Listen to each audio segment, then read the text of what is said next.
Friday का movement देखते हुए निफ्टी बैंक निफ्टी में क्या ये नजर आ रहा है कि एक ब्रेकआउट आने वाला है कि वापस से एक पॉज एक्सपेक्टेशन रख सकते हैं। डिस्कस करेंगे प्राइस एक्शन के बेसिस पे डिटेल में ये वीडियो में। गुड इवनिंग, मेरा नाम है स्वेल। चलते एनालिसिस पे। निफ्टी का क्लोजिंग मिला है 18,203। पहले निफ्टी का वीकली एनालिसिस कर लेते, फिर उसके बाद डेली एंड फिर उसके बाद हम 15 मिनट के टाइम फ्रेम पे एनालिसिस करेंगे। ओके, अब वीकली चार्ट पे क्या नजर आ रहा है? शॉर्ट टर्म ट्रेंड जो है वो बुलिश है एंड ये वीक में एक नेगेटिव रेड कैंडल बना हुआ है, पर ये मोस्टली एक पॉज टाइप ऑफ कैंडल है। अब इसके बाद क्या हो सकता है? देखिए, मार्केट यहां से नीचे आना शुरू हो जाता है, मतलब ये कैंडल का लो ब्रेक करना शुरू हो जाता है, मतलब यहां पे एक टॉप फॉर्मेशन हो चुका है एंड कंटिन्यूस हम लोग एक डाउन ट्रेंड एक्सपेक्टेशन रख सकते हैं। दूसरा चीज क्या हो सकता है? कंटिन्यूस ये वीक में ऊपर की तरफ क्लोजिंग दे दे, ये वीक के ऊपर जो कैंडल हाई है इसका क्लोजिंग दे दिया तो ये जर्नी ऊपर की तरफ का फिर से शुरू हो जाएगा, या एक इनसाइड बार बना सकता है। ओके, ये तीन चीजों की पॉसिबिलिटी हो जाती है। सो नेगेटिव कब रहना है हमें? पोजिशनली नेगेटिव तभी रहेंगे जब कैंडल का लो, मतलब 18,060 के अप्रोक्सीमेट 18,060 का जो लेवल है उसके नीचे आना शुरू हो गया, तब पोजिशनली हम शॉर्ट हो सकते हैं मार्केट के अंदर। लाइकवाइज जब 18,400 का लेवल क्रॉस करना शुरू हो जाता है तब पोजिशनली हम बुलिश हो सकते हैं for an all time high का टारगेट। दूसरा चीज क्या नजर आ रहा है? एक छोटा सा यहाँ पे ट्रेंड लाइन बना हुआ है, ये जो है हमारा ब्रेकआउट वाला पॉइंट है। सो ये लेवल, अब ये लेवल के बीच में क्या दे रहा है? यस, टच पॉइंट नहीं है, पर ब्रेकआउट वाला पॉइंट ये है हमारा। दूसरा चीज क्या है कि निफ्टी यही जोन के अंदर काफी टाइम कंसोलिडेट हुआ है। अब कंसोलिडेट हुआ है तो या तो इसको ब्रेक डाउन देना है या तो पोजिशनली ब्रेकआउट देना है। अब ब्रेक डाउन दे दिया, यहां से कभी यहां पे टच होके कंटिन्यूएशन में नीचे की तरफ गया तो फिर हमें ये लेवल्स वापस से आने की प्रोबेबिलिटी हो जाती है। ब्रेकआउट दे दिया तो बाय डिफॉल्ट क्या टारगेट हो जाता है? ये जितना लेवल बना है, मतलब 15,600, 15,200 से लेकर 18,800, ये 3,000 पॉइंट प्लस का हम यहाँ पे ऊपर की तरफ प्रोजेक्शन लेते हुए चल सकते हैं। सो पोजिशनली ये व्यू है, फिलहाल स्ट्रेंथ ही नजर आ रहा है। पॉज टाइप कैंडल बना हुआ है, हो सकता है एक और हफ्ता पॉज में जाए, हो सकता है ऊपर की तरफ ब्रेकडाउन दे दे। सो आगे देखते हैं कि कैसे फॉर्मेशन होता है ये वीक के अंदर। अब डेली चार्ट पे नजर आता है। डेली चार्ट पे देख रहे हैं कि हमें निफ्टी के अंदर थोड़ा स्ट्रेंथ नजर आ रहा है। ओके, अब स्ट्रेंथ क्यों मैं बोल रहा हूं? 18,000 का ऑलरेडी एक साइकोलॉजिकल लेवल है, ये ऑलरेडी हम लोग बात कर चुके हैं इसके बारे में।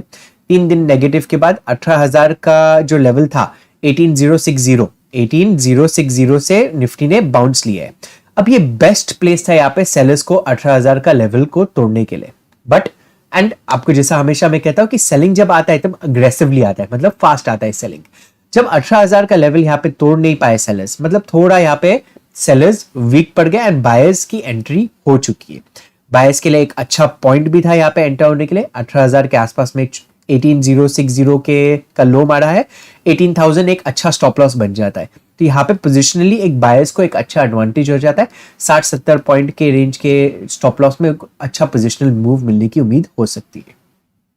डोजी टाइप ऑफ कैंडल बना हुआ है, ऊपर की तरफ कंटिन्यूएशन दे दिया तो सून हमें ऊपर की तरफ का मूव मिलने की प्रोबेबिलिटी हो जाती है जब ये लेवल क्रॉस करना शुरू हो जाता है। मतलब 18,430 450 का जो लेवल है, ये जोन है, ये क्रॉस करना हो जाता है, शुरू होता है, तब पोजिशनली हम बुलिश हो जाएंगे।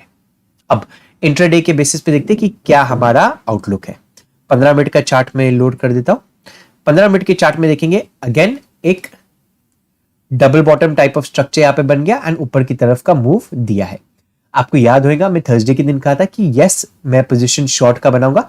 18,123 का लेवल जैसे ही तोड़ देता है 18,055 एंड 18,000 का मेरे टारगेट्स रहेंगे। 18,060 के लेवल से इसने बाउंस बैक ले लिया, बाउंस बैक लेके यहाँ पे प्राइस एक्शन बनाते हुए ऊपर गया है। अब यहाँ पे डायरेक्टली वी शेप का रिकवरी हो जाता तो मैं कहता था कि यस एक शॉर्ट कवरिंग मूव है, बट यहाँ पे प्रॉपर प्राइस एक्शन बनाते हुए ऊपर की तरफ गया है। सो बायस क्या रखना है हमें? बायस कुछ भी नहीं रखना है। बायस हमें प्राइस एक्शन के हिसाब से ये रखना है कि बाइंग की तरफ का देखेंगे, कभी ये फ्लैटिश ओपनिंग मिल गया हमें तो। ओके, तो 18,180 18,180 जो प्रीवियस का ओपन रेंज जो था 18,180 से लेके 18,215 ये जोन के बीच में कहीं पे ओपन हो गया और 18,215 18,215 का लेवल क्रॉस करना शुरू कर देता है, मैं निफ्टी को बाई करूंगा। यहाँ पे 18,300 के आसपास में मेरा फर्स्ट टारगेट रहने वाला है। अब कभी गैप अप या गैप डाउन हुआ तो गैप डाउन ओपन हो गया और गैप डाउन ये स्विंग लो के नीचे हुआ तो ही मैं सेलिंग का प्रिपेयर्ड हूं 18,072 के नीचे। सो क्राइटेरिया क्या रहना चाहिए सेलिंग के लिए? कभी सेलिंग मिला के लिए करना है हमें तो 18,070 के नीचे ही हम सेलिंग के लिए देखेंगे। गैप डाउन के केस में, गैप डाउन के केस में ज्यादा करके लोग क्या प्रेफर करेंगे कि ये स्विंग तोड़ना शुरू कर देता है तो हम वापस से बाइंग करेंगे और वापस से सेलिंग इनिशिएट करेंगे। बट यहाँ पे अंडरस्टैंड ये करना है कि ऑलरेडी प्राइस एक्शन बनाते हुए ऊपर गया है तो ये लेवल कभी टूट गया तो जो लोग ये मूव मिस किया हुआ है यहाँ पे वापस से एंट्रीज होना, वापस से बाइंग होना ये लेवल के बीच में शुरू होने वाला है। तो सेलिंग तभी देखना है कि ये स्विंग के आसपास में कहीं ओपन हो गया, 18,125 के आसपास में कहीं पे ओपन हो गया एंड 18,070 का लेवल तोड़ना शुरू कर देता है तो ही मैं सेलिंग के लिए देखूंगा और उसका टारगेट निकल के आएगा 18,000 का राउंड लेवल। ओके, सो फ्लैट ओपन हो गया, डायरेक्टली बाइंग के लिए देख रहे हैं हम लोग 18,215 के ऊपर। गैप डाउन हो गया ये स्विंग लो के आसपास में कहीं पे और 18,070 का लेवल तोड़ना शुरू कर देता है तो ही मैं सेलिंग के लिए देखूंगा। गैप अप ओपन हो गया, सो गैप अप ओपन हो गया, मैं तुरंत बाई नहीं करूंगा, वेट करूंगा ये लेवल्स के बीच में आने के लिए। सो कौन सा लेवल? 18,180 और 18,215। सो गैप अप कहीं पे 18,250 पे हो गया, 220 पे हो गया, डायरेक्ट बाइंग नहीं करूंगा, वेट करूंगा थोड़ा नीचे आने के लिए। यहां पे कुछ प्राइस एक्शन वापस से बना 18,215 और 18,180, ये लेवल के बीच में कुछ प्राइस एक्शन बना तो ही मैं बाइंग के लिए देखूंगा और 18,300 का मेरा टारगेट रहने वाला है। चलिए देखते हैं अभी बैंक निफ्टी को किस तरह से ट्रेड किया जा सकता है। बैंक निफ्टी का क्लोजिंग मिला है 43,969। अब व्यू क्या होना चाहिए हमारा? अगेन वीकली चार्ट पे चले जाते हैं हम, सब लाइंस को हटा देते हैं। क्या स्ट्रक्चर नजर आ रहा है? अब स्ट्रक्चर क्या नजर आ रहा है? एक माइनर करेक्शन के बाद यहाँ पे कंटिन्यूस बुलिश मोमेंटम हो चुका था एंड ये वीक एक स्ट्रॉन्ग क्लोजिंग के बाद एक डोजी टाइप ऑफ कैंडल हो गया। अब जब एक स्ट्रॉन्ग टाइप ऑफ कैंडल के बाद एक डोजी टाइप ऑफ कैंडल का फॉर्मेशन हो जाता है, ये रिवर्सल का सिग्नेचर नहीं है, ये कंटिन्यूएशन का पैटर्न है। ये मैं पहले भी कह चुका कि जब डोजी बनाया मार्केट ने तो इसका जरूरी नहीं है कि नीचे की तरफ ही आना कंपल्शन है, जरूर पर कंटिन्यूएशन। ये एक पॉज कैंडल है। अब पॉज कैंडल बना दिया है मार्केट ने, एक वॉलेटिलिटी वाला स्ट्रक्चर बना दिया ये वीक में, तो कंटिन्यूएशन का एक्सपेक्ट करेंगे। कंडीशन क्या होना चाहिए? ये लेवल के ऊपर निकलना चाहिए, as simple as that. Selling के लिए नहीं सोचेंगे हम लोग फिलहाल, जब तक ये कैंडल का लो तोड़ना शुरू नहीं कर देता है। ये कैंडल का लो तोड़ना शुरू कर दिया तो हम सेलिंग के लिए एक्सपेक्टेशन रख सकते हैं। उसके बाद पोजिशनली सेलिंग के लिए हम एक नेगेटिव फॉर्मेशन का कैंडल हो गया, यहाँ पे एक रेड कलर का कैंडल फॉर्म हो गया, उसके नीचे ही हम पोजिशनली सेल कर सकते। तो यहाँ पे प्लानिंग कर सकते, बट जब तक एक रेड क्लोजिंग नेगेटिव क्लोजिंग नहीं दे दे ये लो के नीचे, जब तक हम सेलिंग के लिए पोजिशनली प्लान नहीं कर सकते। अब डेली चार्ट पे चले जाते हैं। डेली चार्ट पे अगेन एक डोजी टाइप ऑफ कैंडल बना हुआ है। शायद मैंने लास्ट वीक में कहा था कि कुछ ज्यादा मूवमेंट में एक्सपेक्ट नहीं कर रहा हूं। आप देखेंगे यस 3 नेगेटिव कैंडल मिला है इंट्राडे के अंदर, हमें अच्छे मूव्स मिले, no doubt about that, but कहीं पे मार्केट गया नहीं है। ओके, आप देखेंगे ये ऊपर का रेंज बना दिया 44,150 के आसपास में और नीचे का रेंज बना दिया करीबन 43,500 के बीच में। बैंक निफ्टी के लिए 500 पॉइंट कोई बड़ी बात है नहीं एंड यही रेंज के अंदर कंसोलिडेट किया है। अब डोजी टाइप ऑफ कैंडल बना दिया है, नीचे की तरफ से वापस से स्ट्रॉन्ग बाइंग आया हुआ है तो कंटिन्यूएशन के लिए जा सकता है। शर्त यह है कि ये ऊपर का लेवल तोड़ना शुरू करे। अब इसे ट्रेड कैसे किया जाए? 15 मिनट के टाइम फ्रेम पे चले जाते हैं एंड देखते हैं ट्रेडिंग कैसे करना है। अब देखना क्या है, ये बेस फॉर्मेशन थोड़ा सा एक हमें मिल गया है 43,600 के आसपास में। तो 43,500 600 ये हमारा एक बेस फॉर्मेशन हो गया।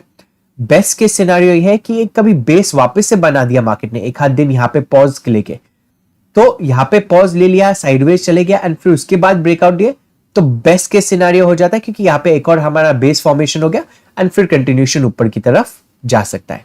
बट नॉनदलेस कभी ब्रेकआउट दे दिया मार्केट ने ये जोन के आसपास में खुल के, सो अबव 43,900 कहीं पे ओपन हो गया एंड 44,025 का लेवल तोड़ना शुरू कर देता है, मैं बैंक निफ्टी को बाय करूंगा। यहाँ पे जो इनिशियल टारगेट निकल के आएगा मेरा 44,150, 44,240 एंड 44,400, ये 3 टारगेट्स मेरे निकल के आ जाते। बस ये 44,025 का लेवल तोड़ देना चाहिए। ध्यान ये रखना कि हो सकता है अब 44,150 के लेवल से वापस से सेलर्स एक्टिवेट हो सकते हैं। यहाँ पे कुछ टाइम स्पेंड किया, यहाँ पे भी कुछ टाइम स्पेंड किया, तो ये लेवल के आसपास में टाइम स्पेंड कर दिया एंड फिर ब्रेकआउट दिया तो ग्रेट है। डायरेक्ट ब्रेकआउट भी दे दिया तो भी ग्रेट है, बट स्टॉप लॉस को अग्रेसिवली ट्रेल करते रहना। सो प्लान सिंपल है, 43,900 के ऊपर कहीं पे भी ओपन मिल जाए हम बाइंग की ओर पे देखेंगे, 44,025 के लेवल के ऊपर। सेलिंग के लिए कब देखना है? देखिए कभी गैप डाउन ओपन हो गया तो मैं इंटरेस्टेड हूं नहीं सेलिंग के लिए। 43,800, 43,850, 750 ये जोन्स के आसपास में जरा भी मैं इंटरेस्टेड हूं नहीं सेलिंग के लिए। सेलिंग के लिए कब इंटरेस्टेड हूं? ये जो लेवल बना हुआ है 43,700 के आसपास में, ये लेवल के अंदर कहीं पे गैप डाउन हो गया या इसके नीचे गैप डाउन हो गया एंड 43,600, सो 43,600 का लेवल जब तक तोड़ नहीं देता है, जब तक मैं सेलिंग के लिए प्लान नहीं करूंगा। ये लेवल तोड़ दिया तो हमें 43,500 एंड 43,380 के आसपास का टारगेट नजर आ सकता है। सो गैप डाउन ओपन हो गया ये जोन के आसपास में, जाने देंगे, ट्रेड नहीं करेंगे, ये हमारा नो ट्रेड जोन है। 43,700 के नीचे कहीं पे गैप डाउन ओपन हो गया और 605 43,605 का लेवल तोड़ना शुरू कर देता है तो ही हम सेलिंग के लिए देखेंगे, क्योंकि यहाँ पे बेस बना हुआ है एंड टारगेट होना चाहिए 43,500 43,380 के आसपास में सेकंड। अब गैप अप के केस में, गैप अप के केस में जैसा निफ्टी में डिस्कस किए थे कि गैप अप कभी ओपन हो गया तो मैं रीटेस्ट का वेट करूंगा, पर बैंक निफ्टी में ये चीज नहीं करने वाला हूं मैं। कभी गैप अप ओपन हो गया 44,000 के ऊपर कहीं पे गैप अप ओपन हो गया 44,025 तो मैं कंटिन्यूएशन के लिए प्लान करने वाला हूं।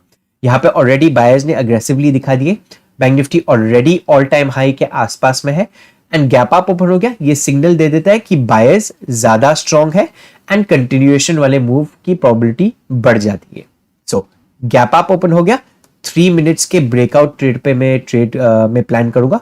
3 मिनट्स में एक स्ट्रॉन्ग बुलिश कैंडल बन गया, कैंडल हाई के ऊपर मैं बाइंग करूंगा। यहाँ पे 60 से 70 रुपए का मेरा स्टॉप लॉस होना चाहिए एंड टारगेट जो है 44,150, 44,240 एंड 44,400। अब गैप अप होके कभी नीचे की तरफ आना शुरू हुआ, देखिए दोनों तरफ की पॉसिबिलिटी बढ़ जाती है। प्लान तो मेरा ये है कि गैप अप हो गया तो कंटिन्यूएशन जा सकता है, पर व्यू गलत भी हो सकता है। गैप अप हो गया, ओपन हो गया तो नीचे की तरफ भी आ सकता है। गैप अप होके नीचे की तरफ आना शुरू हुआ तो मैं शॉर्ट नहीं करूंगा, यहां पे वेट करेंगे हम 43,900 एंड 44,025 ये जोन के बीच में कुछ पॉजिटिव प्राइस एक्शन बन गया तो मैं बाय करना पसंद करूंगा बैंक निफ्टी को। एंड टारगेट्स ऑलरेडी आपको पता है 44,400, 240 एंड 151 का। हमारा वीडियो कभी आपको अच्छा लगा तो लाइक एंड शेयर जरूर कीजिएगा। अभी तक हमारा टेलीग्राम ग्रुप आपने ज्वाइन नहीं किया जहां पे मैं live trades plus learning purposes के लिए काफी कुछ शेयर किया करता हूं, तो उससे जरूर ज्वाइन कीजिए, नीचे डिस्क्रिप्शन बॉक्स में लिंक दिया हुआ है। Thank you for watching the video. You have a great trading day.